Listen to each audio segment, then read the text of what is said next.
Olá, irmãs. Estamos aqui para mais uma aula do nosso retiro, onde a gente tem aprendido com Deus e também umas com as outras sobre como sermos mulheres sábias.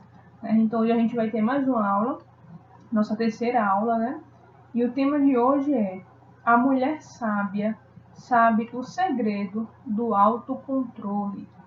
A gente hoje vai aprender um pouquinho sobre isso, sobre o autocontrole, o que é e como a gente pode fazer para adquirir essa qualidade. Então sejam muito bem-vindas à nossa terceira aula. Vou começar com uma oração, por favor me acompanhe. Deus, eu quero muito te agradecer, Pai, por esse tempo que temos passado juntas, por tudo que temos aprendido, por cada coisa que o Senhor tem nos ensinado e falado aos nossos corações. Eu peço que o Senhor nos ajude a guardarmos num lugar especial, Pai, todo esse conhecimento e colocarmos ele em prática, Pai, darmos os passos que o Senhor tem nos mostrado para de fato alcançarmos a sabedoria que vem do Senhor. Por favor, nos ajuda também nessa aula, que os nossos corações estejam humildes e acessíveis ao Senhor. Por favor, Deus, eu te oro muito grata, em nome do teu Filho Jesus. Amém. Então vamos começar pensando um pouquinho nessa palavrinha autocontrole. O que é autocontrole? Muita gente, quando ouve essa palavra, pensa muito na questão da comida.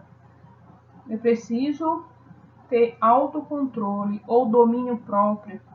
Eu preciso limitar o que eu como, limitar a quantidade de comida que eu gosto de comer. E quando eu estou diante de um banquete, quando eu estou num restaurante, quando eu estou num lugar que tem muitas opções, é ainda mais difícil ter esse autocontrole, ter esse domínio contra nossos desejos, contra as nossas vontades. E quando a gente para pensar nessas questões, é óbvio que envolve várias outras áreas da vida. Essa questão da comida é só um exemplo que eu comecei citando. Mas quando a gente pensa nisso, às vezes vem um sentimento, poxa, não é algo fácil. É difícil. É difícil eu conseguir controlar a minha vontade, controlar o meu desejo diante de algo que é tão prazeroso como a comida. E assim são também várias outras áreas da nossa vida. Mas a gente vai perceber ao longo dessa aula que muitas vezes isso realmente não é saudável para a gente, não é saudável para a nossa vida espiritual. E por isso é sim importante a gente dar passos para trilhar o caminho, para construir esse valor em nós, termos autocontrole. Uma forma que a gente pode definir essa palavrinha é: autocontrole é ter e manter um limite em nós mesmas, em vários aspectos. Ou seja, eu preciso adquirir o autocontrole e manter ele. Eu preciso aprender a dar limites a mim mesma e manter esses limites. Não só se é uma situação pontual, não só se em algumas situações, mas de fato viver dessa forma. E isso em vários aspectos.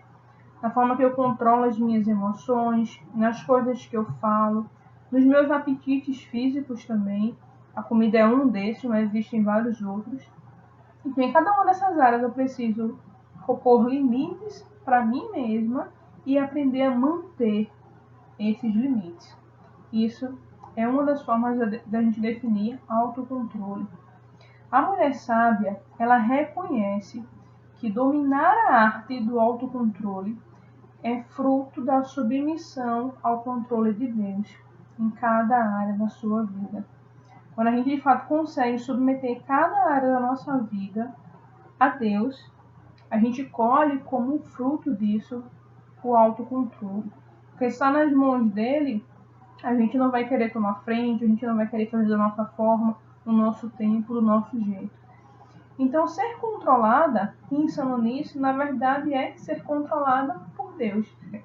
Não por nós mesmas, não pelas nossas emoções, não pelas situações, não por outras pessoas, mas por Deus. Quando a gente consegue ser controlada por Deus, a gente adquire o autocontrole. Tem uma escritura lá em Provérbios, no capítulo 25, versículo 28, que fala o seguinte: como a cidade com seus muros derrubados, assim é quem não sabe dominar-se. Interessante, né? A palavra de Deus, ela compara a pessoa que não sabe dominar-se como uma cidade que teve os seus muros derrubados. né? E na antiguidade, nessa questão de uma cidade ter seus muros derrubados, tinha um significado de uma cidade que estava desprotegida, de uma cidade que estava vulnerável, de uma cidade que seria facilmente atacada. Esse era o sentido, você está desprotegido. A gente às vezes sente assim, hoje a gente não vê, pelo menos aqui onde a gente mora, né, as cidades sendo protegidas por muros, né? Não existem esses muros para separar uma cidade da outra, mas a gente vê muitos muros de nossas próprias casas, né? Sejam muros de concreto, sejam grades. E esses muros, essas grades que nós colocamos em volta das nossas casas, passam esse sentimento de proteção. Você se sente mais seguro. Da mesma forma, quando não tem, você se sente mais inseguro, você se sente mais vulnerável. Então Deus fala que da mesma forma é quando você não sabe dominar-se. Você está mais vulnerável, né? E você está mais suscetível aos ataques de Satanás, você está mais suscetível a ser controlado pelos seus próprios desejos, você está mais suscetível a receber a influência de outras pessoas e ser guiado por essas influências. Você está vulnerável, você não tem proteção, né? Então o saber dominar-se, né, é uma proteção também para nós, né? Uma proteção que Deus quer que a gente aprenda a levantar em nossa volta. Sem as muralhas do autocontrole, temos pouca defesa contra nossos inimigos, que consistem em tudo que enfraquece ou diminui a nossa habilidade de obedecer a Deus e, consequentemente, glorificá-lo em nossa vida, né? Então, qualquer coisa, né, que possa enfraquecer a gente ou diminuir a nossa habilidade de obedecer a Deus, né, a gente vai ficar mais vulnerável a essas coisas se a gente não tiver a muralha do autocontrole ali nos protegendo. A gente tem uma escritura que é bem conhecida por nós, que a gente lê ela quando a gente vai fazer o estudo bíblico com as pessoas e vai falar sobre pecado, que é Gálatas 5, do 19 ao 21. Nessa escritura, a gente vê algumas das coisas que acabam nos controlando e se tornando vícios em nossas vidas quando a gente não aprende a ter autocontrole. Eu vou ler ela só para a gente relembrar cada ponto e eu queria que a gente lesse com esse pensamento, né? Poxa, ó, essas coisas aqui têm esse poder de fato de controlar a minha vida ou de se tornar um vício para mim. E quando eu ouvi esses dois termos, né? Controlar e se tornar um vício, pensando em cada um desses pecados que são listados em Gálatas, né, para mim fez muito sentido. Então eu vou ler para a gente, tá? Gálatas 5, do 19 ao 21 diz assim: Ora, as obras da carne são manifestas: imoralidade sexual, impureza e libertinagem, idolatria e feitiçaria, ódio, discórdia, ciúmes, ira, egoísmo, dissensões, facções e inveja, embriaguez, orgias e coisas semelhantes. Eu os advirto como antes já os adverti. Os que praticam essas coisas não herdarão o reino de Deus. E a menina que eu fui pensando, rapaz, não é que realmente isso acontece? Qualquer um desses pecados, se eu me permito viver, se eu me permito sentir o gostinho, né, eles têm esse poder de controlar a minha vida, ou de se tornar um vício, ou seja, de eu querer mais e querer mais e querer mais. E mesmo como cristãs, se a gente não desenvolve o autocontrole, essas coisas elas podem assumir o controle de nossas vidas. Porque a gente, quando estuda a Bíblia, a gente vê essa lista, a gente entende que precisa se arrepender, abandonar, tomar decisões, e a gente faz isso, né? A gente dá esses passos para que sejamos batizados, para que nos tornemos filhos de Deus de fato, para que possamos receber o perdão, né, do nosso pecado. A gente dá esses passos, mas não significa que isso se encerrou ali. Se a gente não aprender a ter autocontrole, essas coisas podem voltar a nos dominar, podem voltar a assumir o controle de nossas vidas, podem voltar a ser vícios para cada uma de nós, de qualquer um desses pontos, né? Então nós precisamos realmente andar muito atentas, entendendo, né? Eu quero ter essa proteção em minha volta, que é o autocontrole. Em Provérbios, capítulo 5, versículos do 22 ao 23, a Bíblia diz: as maldades do ímpio o prendem, ele se torna prisioneiro das cordas do seu pecado. Certamente morrerá por falta de disciplina, andará cambaleando por causa da sua insensatez. E a gente aprendeu já que insensatez é o oposto da sabedoria, né? Em uma dessas aulas que a gente teve. Então a palavra de Deus fala que o pecado ele tem esse poder de nos prender, de nos tornar prisioneiros. E a gente caminha por essa estrada quando a gente segue o caminho da insensatez e não dá os passos que Deus nos chama a dar para sermos mulheres sábias, né? A gente volta a ser prisioneira. E isso é triste a gente pensar nisso, é triste a gente ver isso, porque Cristo ele pagou um preço muito alto para que nós fôssemos livres, né? Então, a gente precisa lembrar disso, a gente precisa fazer valer a pena todo o sacrifício que ele fez para nos dar a liberdade. Eu gostaria de fazer uma citação aqui que o livro também coloca, que é de James Boyce, que fala sobre isso, achei bem interessante. Ele fala o seguinte: quando estamos deslizando ladeira abaixo, nos iludimos em pensar que vamos nos envolver superficialmente com o pecado, ou que, ao menos, existem atos que jamais praticaremos, ou limites que nunca cruzaremos. Mas isso é pura fantasia.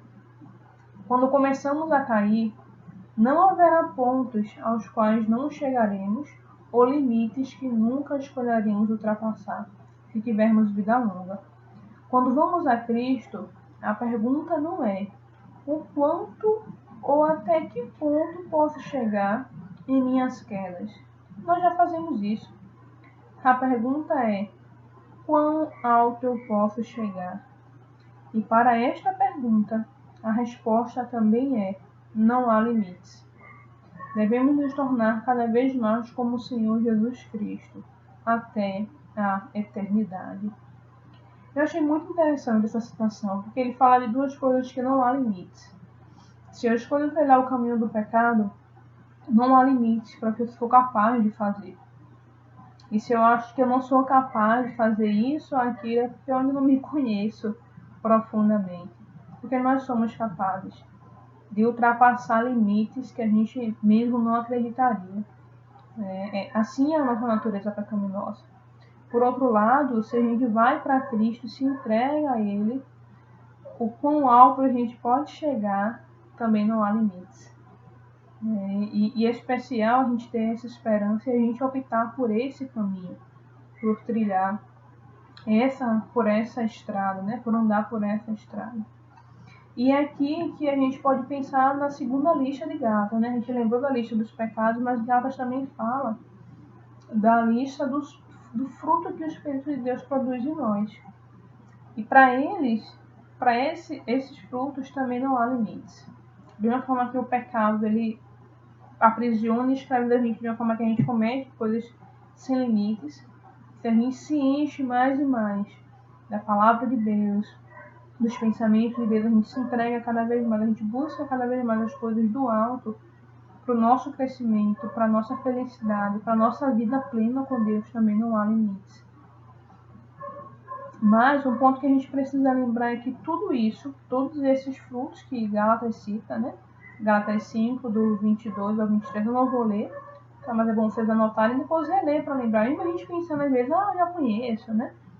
Mas é sempre bom a gente anotar, reler, lembrar, que a gente sempre vai poder extrair dali mais uma pérola, né, do nosso Deus. Então o ponto que a gente precisa lembrar é que tudo isso é fruto do Espírito, não é de nós mesmos.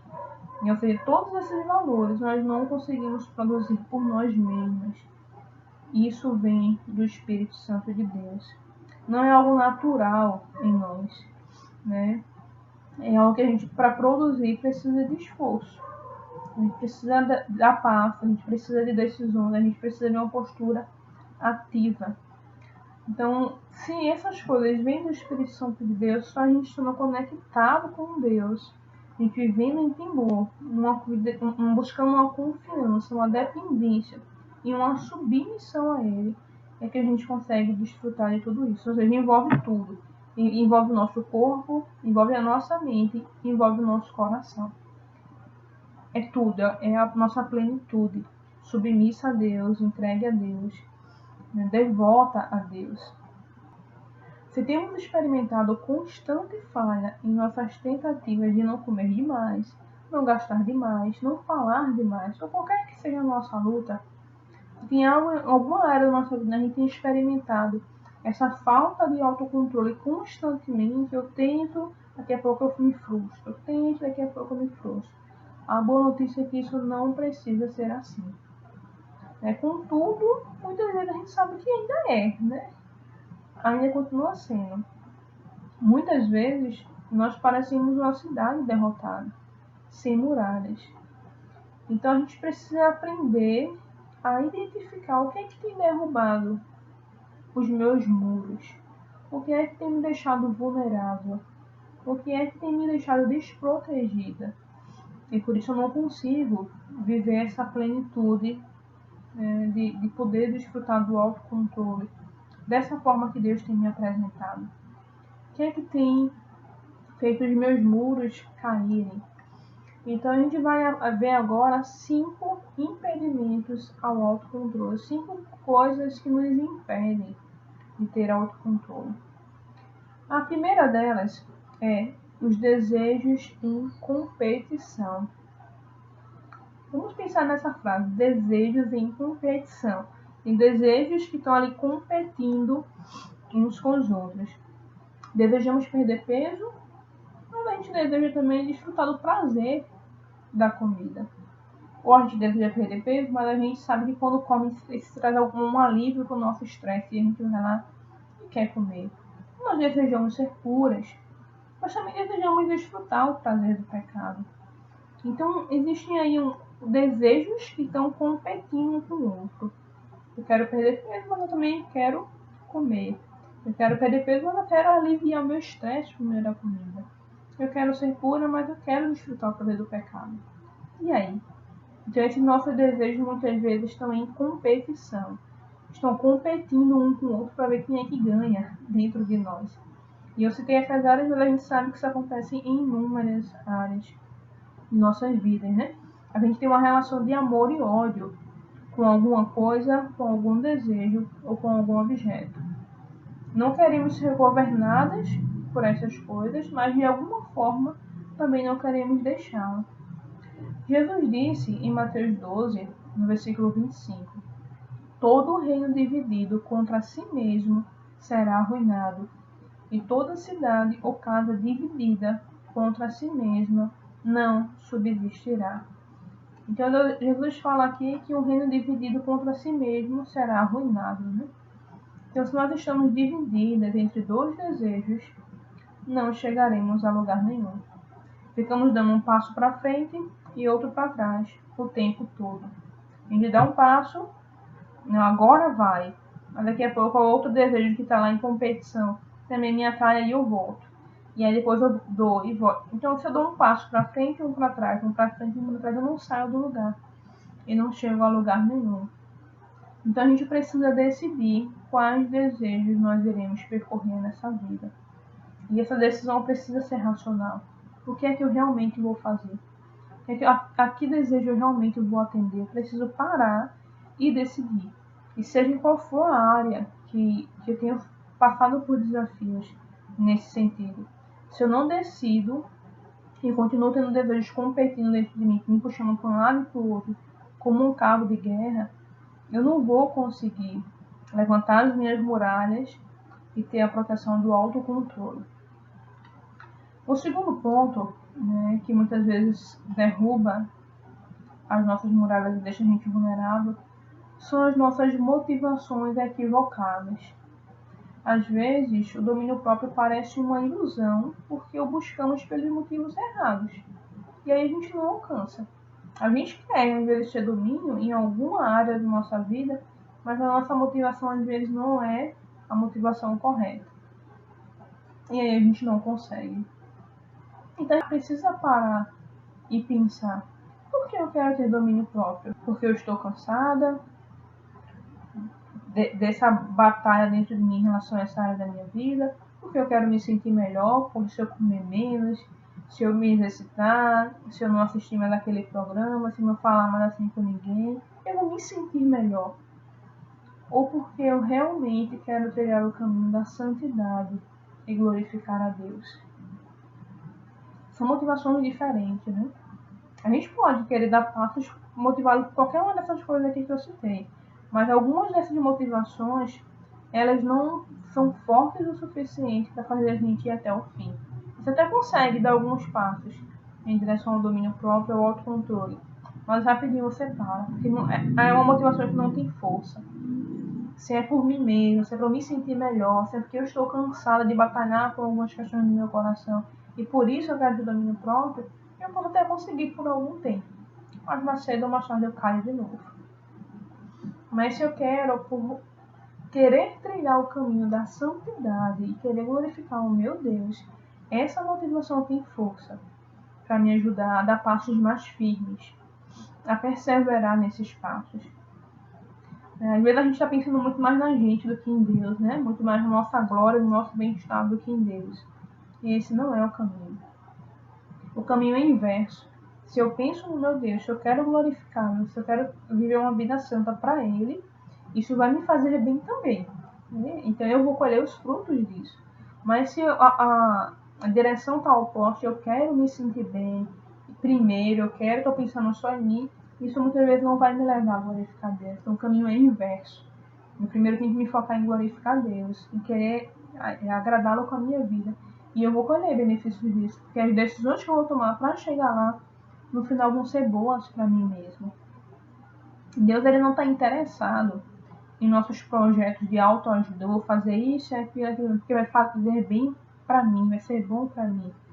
Deus não está interessado nisso, né? Em nossos planos de autoajuda, mas em nossa santificação. Isso sim Ele está interessado, porque Ele sabe que isso é o que realmente vai nos ajudar. Isso é o que realmente vai nos curar, isso é o que realmente vai tratar o nosso pecado na raiz e vai realmente nos trazer a liberdade dele. Em Tiago 4, nos versículos 2 e 3, a Bíblia diz assim: vocês cobiçam coisas e não as têm, matam e invejam, mas não conseguem obter o que desejam. Vocês vivem a lutar e a fazer guerras. Não têm, porque não pedem. Quando pedem, não recebem, pois pedem por motivos errados, para gastar em seus prazeres. Então, muitas vezes a gente pede, às vezes a gente nem pede, né? Às vezes a gente pede e não recebe muitas bênçãos de Deus, porque a gente está pedindo por motivos errados, para gastar em nossos próprios prazeres. E Deus sabe que esse não é o caminho, Deus sabe que no final isso não vai nos fazer bem. Então, encontramos autocontrole muito mais facilmente se o desejarmos, porque queremos remover obstáculos no caminho do nosso relacionamento com Deus. Então, se esse é o meu desejo, se essa é a minha motivação, poxa, eu quero tirar tudo que está me atrapalhando na minha caminhada com Deus. E eu vejo que o autocontrole é uma dessas coisas. Eu preciso ter domínio próprio para me ajudar nesse caminho. Se essa é a minha motivação, Deus vai me ajudar e a probabilidade de eu alcançar o sucesso, né, é muito maior. O terceiro ponto, que muitas vezes nos atrapalha, destrutivo, é a gente subestimar o poder destrutivo da autossatisfação. A gente querer se satisfazer, a autossatisfação, às vezes a gente não tem noção do poder destrutivo que isso tem. Algo que é bom no começo pode nos destruir no final, se não tivermos autocontrole. Então tem coisas que aquilo em si não é ruim, mas o quanto a gente se deixa dominar por aquilo no final se torna ruim. Então, muitas vezes, a gente não tem esse olhar a longa distância, né? A gente olha para aquele momento, naquele momento está sendo bom, naquele momento está sendo especial, naquele momento está sendo prazeroso, e isso é o que importa, a minha autossatisfação. E aí a gente vai sendo enredado, vai sendo dominado, vai se deixando seduzir, né? Nós abusamos muito do pecado, porque a gente deseja satisfação imediata. Mas a gente precisa lembrar disso, né? Aquilo que começou como uma diversão prazerosa, se a gente se deixa dominar, se torna algo que a gente não sabe viver sem. Então é importante a gente parar para pensar nisso. Ó. Será que tem coisas na minha vida que eu não consigo viver sem, além do meu Deus? Se tem, e quanto isso já dominou o meu coração de forma que não é saudável? Em 2 Pedro, capítulo 2, versículo 19, fala assim: prometendo-lhes liberdade, eles mesmos são escravos da corrupção, pois o homem é escravo daquilo que o domina. Então Deus diz que a gente é escravo daquilo que nos domina. O que é que tem me dominado hoje? O que é que eu busco com tanta intensidade para me autossatisfazer que eu não consigo abrir mão? Isso tem me dominado. Se a intensidade é essa no meu coração, então isso tem me dominado. E a gente precisa entender isso, né? Muitas vezes a gente não dá passos pensando nisso, mas a gente vai se entregando tanto, muitas vezes, por não ter o autodomínio, que a gente permite que as coisas cheguem a esse ponto de nos escravizar. Quem é alcoólatra e quem é viciado em drogas, eles nunca pretenderam se tornar escravos disso. Né? Eles não foram lá a primeira vez experimentar o álcool, as drogas, pensando, eu vou lá porque eu quero que isso me escravize. Não, não é assim. É pelo contrário, muitos podem dizer que nunca imaginavam que iam ficar viciados. Não, só vou experimentar, isso aí não vai me dominar, não. Muitas vezes é assim que a gente pensa e acaba que domina assim. Isso acontece com a gente em relação ao pecado. A gente acha que a gente pode ir até certo ponto, porque a gente é forte o suficiente para saber o momento de parar. Mas a gente não é. Nós não somos fortes o suficiente. A gente precisa entender isso e ter humildade para aceitar isso. Nós somos fracos. Alguns até podem pensar, não, mas eu não sou alcoólatra, eu só bebo no final de semana. Mas, se no final de semana você for privado disso, para você tudo bem, tanto faz, outro dia eu bebo, ou isso de alguma forma mexe com você, ou isso de alguma forma rouba um pouco da sua alegria. Se isso acontece é porque isso já está exercendo algum controle sobre você. E isso não é bom. Então a gente precisa se olhar com muita profundidade e com muita humildade para o nosso coração e ver o que é que realmente tem nos dominado, né? Qual é a satisfação que a gente tem buscado, que a gente tem buscado com tanta intensidade, que tem nos destruído. Nós somos livres para desfrutar de algo apenas quando somos indiferentes para com aquilo. Para mim é indiferente aproveitar isso ou não, desfrutar disso ou não. Para mim tudo faz. Mas se a gente não é indiferente, já não estamos mais livres. Portanto, se percebemos que não somos capazes de negar a nós mesmos um prazer, precisamos encarar o fato de lidar com isso. Se tem algum prazer que eu não estou conseguindo negar a mim mesma, então algo aí não está bom. E eu preciso lidar com isso. A gente precisa parar e pensar qual é o prazer que você hoje não quer abrir mão e que tem exercido algum controle sobre você. É a preguiça? É a preguiça que você não quer abrir mão e acaba tendo um controle sobre você, acaba controlando o seu tempo, as suas prioridades, a sua vida. É a impureza?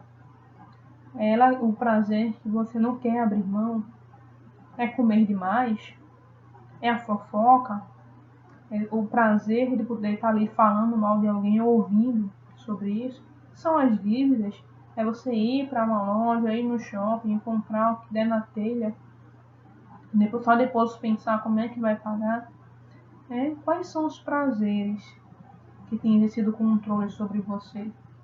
Nós precisamos ter esse momento de fazer a autoanálise com muita humildade, com muita sinceridade, para que nós possamos buscar ajuda para curarmos os nossos corações.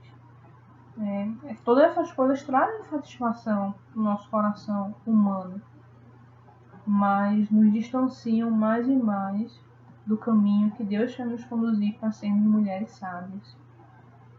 Você vai continuar vivendo assim? Vai se manter na insensatez? Ou vai buscar ajuda, confessar para alguém e trilhar o caminho da sabedoria? E essa é uma decisão que cada uma só pode tomar por si. Nós não podemos decidir isso umas pelas outras. É uma decisão que cada uma precisa parar, pensar e na sua intimidade com Deus decidir qual é o caminho que eu vou trilhar. Um quarto ponto é a falha em nos conhecermos. A gente falou um pouco disso na nossa primeira aula, né, sobre o autoconhecimento. Então, a gente não se conhecer também é uma falha, né, que faz com que nós fiquemos muito vulneráveis. Você conhece quais são as coisas que fazem você tropeçar? Às vezes a gente não sabe porque a gente não quer saber. A gente não quer lidar, porque a gente não quer buscar ajuda. Mulheres que aumentam o seu domínio próprio são as que humildemente reconhecem as suas fraquezas particulares. Em 1 Coríntios 10, no versículo 12, a Bíblia fala: assim, aquele que julga estar firme, cuide-se para que não caia. Então, o segredo para a gente não cair é cuide-se. Né? E a gente precisa se cuidar de fato. A gente não pode viver a vida achando que nós somos fortes e nada vai nos abalar. Nós não somos. A gente precisa se cuidar. E para isso a gente precisa se conhecer.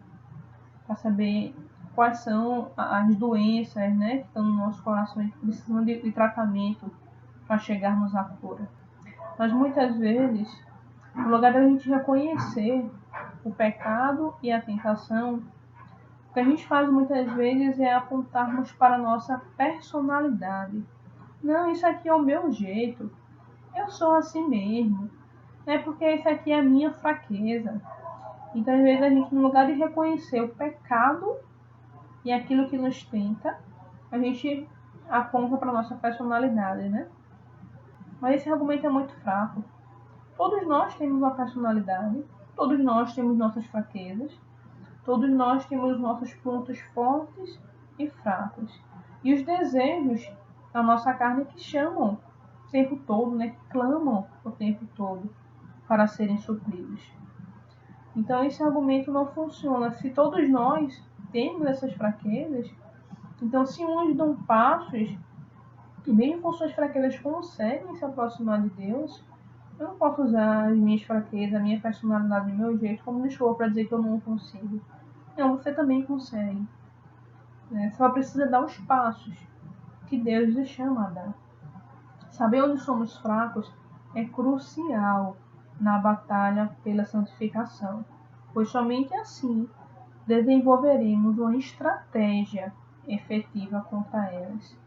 Então, eu preciso me conhecer para ter estratégias contra mim mesma. Né? Então, se eu sei que, por exemplo, quando eu estou entediada, eu como muito, eu tenho que me ocupar. Né? Se eu perceber que quando eu estou me sentindo só, eu perco um dia todo se deixar na frente da TV e desperdiço um dia que Deus me deu, eu vou procurar alguém para conversar. Se eu vejo que eu estou magoada, a minha tendência é querer gastar dinheiro, querer fazer compras, querer extravasar, e às vezes sem pensar, às vezes sem calcular. Então, quando eu estiver magoada, o que é que eu vou fazer? Eu não vou para o shopping, eu não vou para uma loja. Eu vou orar, eu vou ler a Bíblia, eu vou buscar Deus. Então, a mulher sábia, ela tem estratégias contra si mesma. Ela conhece as suas fraquezas, ela sabe como ela costuma reagir em algumas situações, e ela já arma estratégias para combater essas reações que ela sabe que não vão ser boas. E para isso, ela precisa se conhecer. E o quinto ponto é pensamos que o domínio próprio é fácil. A gente pode pensar muitas vezes, eu sou cristã, eu tenho Deus comigo, então eu posso ir a determinados lugares que não vai me afetar. Eu posso encontrar com essas pessoas do meu passado que eu não vou sentir nada. Eu posso participar de certas conversas que elas não vão me afetar, me influenciar ou despertar nada em mim. Eu não vou cair. Mas isso é um grande engano. Muitas vezes a gente procura facilidade e não força, né? Negar esses desejos, negar o desejo de estar nessa situação, de estar com essas pessoas, de estar nesses lugares, nessas conversas, né? Isso é força. Isso é ter força. E muitas vezes a gente não quer buscar essa força porque ela vai contra os nossos desejos. Às vezes a gente quer o caminho mais fácil. O caminho mais fácil é a gente se colocar em risco, né? Querendo nos convencer ou convencer o outro de que eu não vou ser afetada por isso. E a força que Deus dá é a capacidade de superar esses desafios. Com a força dele a gente consegue superar os desafios. Mas para isso nós precisamos de trabalho e esforço. Precisamos trabalhar e nos esforçarmos contra a nossa vontade, contra o nosso desejo, contra o nosso coração. Mas a gente muitas vezes não quer esse esforço. Né? A gente quer o caminho fácil. O caminho fácil é eu fazer o que eu quiser e usar como desculpa o argumento de que nada vai acontecer comigo não, Deus está comigo. Mas não é assim que Deus nos direciona. E Paulo ele entendia isso, né? Em Colossenses 1, no versículo 29, Paulo fala: para isso eu me esforço, lutando conforme a sua força, que atua poderosamente em mim. Então, nessa escritura, a gente vê que Paulo entendia que a força e o poder eram de Deus, mas o esforço era dele. E conosco não é diferente. Nós podemos contar com a força e com o poder de Deus, mas o esforço tem que ser nosso. Em Gálatas, nós vimos que devemos crucificar a carne. Mas crucificação, se a gente for parar para pensar um pouquinho, é uma morte dolorosa e lenta. E esse processo de crucificar a carne é a mesma coisa. Se a gente tem que crucificar a carne, então a gente tem que entender. Se é crucificar, então vai ser doloroso. A crucificação é dolorosa. E vai ser lento. Né? Ou seja, vai ser um processo gradativo. Não é eu leio agora um texto que fala sobre isso e automaticamente eu crucifiquei a minha carne. Não. Eu vou construindo a cada dia nesse caminhar com Deus essa força. Crucifico em uma área hoje, amanhã em outra, amanhã eu oro, eu jejuo, eu leio a Bíblia, eu peço ajuda. Eu vou dando passos para gradativamente essa fraqueza ir se tornando uma força em mim. É um processo gradativo. Se eu não dou passos, eu nunca vou chegar lá. Então é um processo lento, mas que a gente precisa trilhar. Então, em meio a tudo isso, que a gente precisa entender é que todos esses frutos que a gente viu, que a nossa natureza humana produz, e os frutos que o Espírito de Deus produz em nós, eles são contrários, eles estão em constante conflito, e a gente tem que optar, tomar decisões, para que direção a gente vai seguir, não deixar que eles fiquem o tempo todo conflitando dentro de nós. Só que os frutos do Espírito, a gente vê que a gente só consegue produzir através da nossa comunhão com Cristo. São frutos do Espírito, né? E não são frutos que brotam naturalmente de nós. Vêm do Espírito de Deus. É dele. Então, sem ele, eu não consigo. Sem a minha comunhão com ele, eu não consigo. Sem estar perto dele, eu não consigo. Eu só consigo produzir o que vem da minha natureza humana. Agora, só para finalizar, a gente vai ver 4 fatores que dão autocontrole, que ajudam a dar autocontrole à mulher sábia.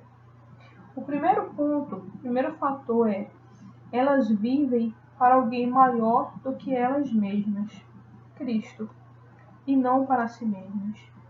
Então, se eu decido viver a minha vida para Cristo e não para mim mesma, não para as minhas vontades, não para as minhas prioridades, não para os meus sonhos e projetos, mas para Ele, isso vai me ajudar a caminhar na direção do autocontrole. O segundo ponto, o segundo fator, é que ela depende de Cristo para assemelhar-se a Ele, permanecendo nele. Então ela depende de Cristo, ela não tenta com suas próprias forças. né? Mas ela está sempre ali buscando a Ele, clamando a Ele, dependendo dele. O terceiro ponto é: ela se esforça com perseverança para exterminar o pecado. Ela não vive amigavelmente com o pecado, né? Ela não vive acariciando o pecado na sua vida. Ela não vive pensando que o pecado é aceitável, mas ela se esforça com perseverança para exterminar o pecado da sua vida.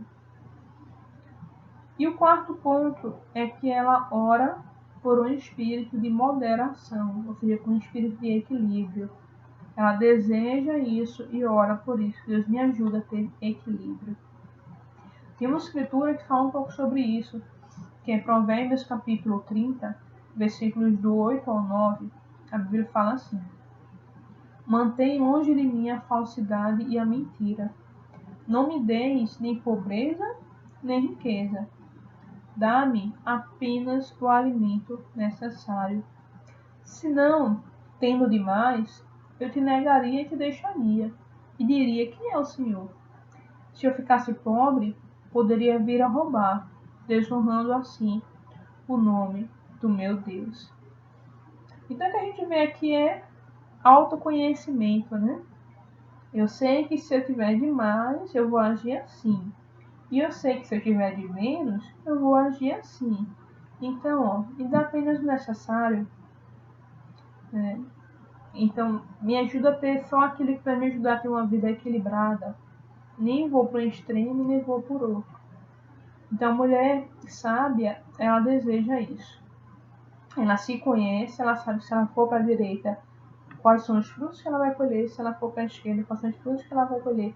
E isso faz com que ela vá para Deus buscando um equilíbrio. Deus me ajuda, me dá aquilo que vai me ajudar a estar ali no ponto certo, né? Porque eu quero honrar o Senhor, eu não quero esquecer o Senhor, eu não quero desonrar o Senhor, eu quero honrar o Senhor.